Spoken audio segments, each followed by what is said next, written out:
I cut our grocery budget in half. I only spend $150 every 2 weeks on our groceries. I need my roll recipe for 2 of my meals this week to show you how to make my favorite buttery bread machine rolls. This is like my ultimate heirloom recipe that I will be passing down because they are so good. I'm gonna start with a cup of warm milk, a pinch of sugar, and 1 packet or 2 1/4 teaspoons of active dry yeast. You can use quick rise yeast, which is normally what I would do, and I would put it in at the very end of layering things into my bread machine. However, I think that my quick rise yeast has gone bad, so I'm doing this instead. I'm just showing that you can do it either way. Mix that up and let it bloom for about 10 minutes. Let's forget that our yeast is in here. I'm going to tell you the order that you should be putting this in. 1 cup of warm milk, 1 cup of softened butter, 1/4 cup of sugar, 2 eggs,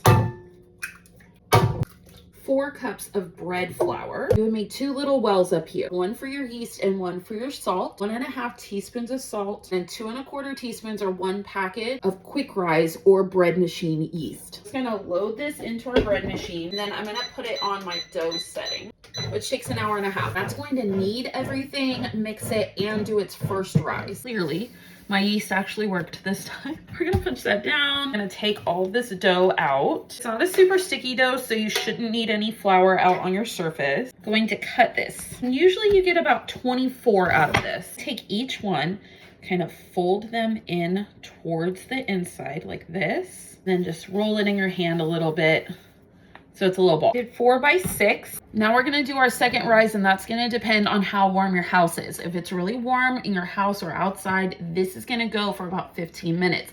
If it's cold and you're doing this in the winter, you're gonna wanna let them sit for 30 minutes. Give them a cover, sit them somewhere warm. Rolls have proved this is what they should be looking like. I'm preheating my oven to 375 degrees, and we are gonna cook these like 15 to 17 minutes. This was 15 minutes for me to coat them with some butter. They're called buttery bread machine rolls for a reason. Now that they've had time to cool off, I'll show you how soft and squishy they are. Like, look at that. Just make them. If you like easy baking recipes like this, make sure you give me a like and a follow.